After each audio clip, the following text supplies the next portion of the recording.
आप यहाँ पे क्यों सो रहे हो? गर्मी नहीं है। किधर है तो? हाँ? इधर लगा, गर्मी नहीं है। वो लगा हम लोग को लगा है। इंदिरा नगर रहते हैं, थोड़ा गर्मी रहता है रूम में, खाने पीने का दिक्कत है, गर्मी रहता है, इसलिए ठंडा से रहने के लिए ये रहते हैं आराम करने, और कोई दिक्कत नहीं है। इंदिरा नगर सब इंदिरा नगर के पास, कोई कहीं बाहर का नहीं।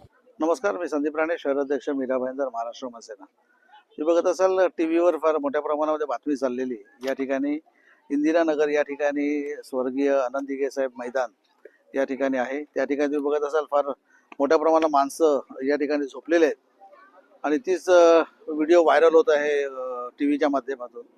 मी सांगू इच्छितो, आता बघा एक 1:15 झालेले आहेत. आम्ही या ठिकाणी सर्व महाराष्ट्र सैनिक या ठिकाणी आम्ही आलेलो आहोत सानिशा करण्यासाठी.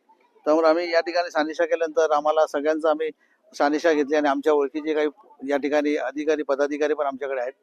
त्यांनी असं सांगितलं की या ठिकाणचे सगळे रहिवासी आहेत.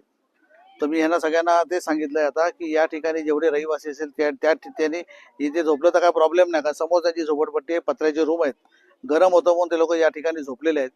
तर मी त्यांना एवढं सांगितलं की तुमच्या बाजूला या ठिकाणी कोण रॉबरी करून तर आला नाही ना, चोऱ्या करून तर आला नाही, याच्यावर सानिशा होणं गरजेचं आहे.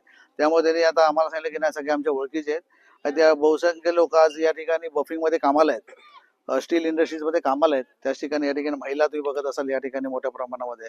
त्यांचं पण तेच म्हणणं आहे की या ठिकाणी गरम होत आहे, पत्र्याचे रूम आहेत म्हणून आम्ही या ठिकाणी झोपलेले आहेत. तर त्यांना आम्ही सतर्क केलेलं आहे आणि उद्या पण आम्ही पोलीस स्टेशनला पण पत्र देतोय.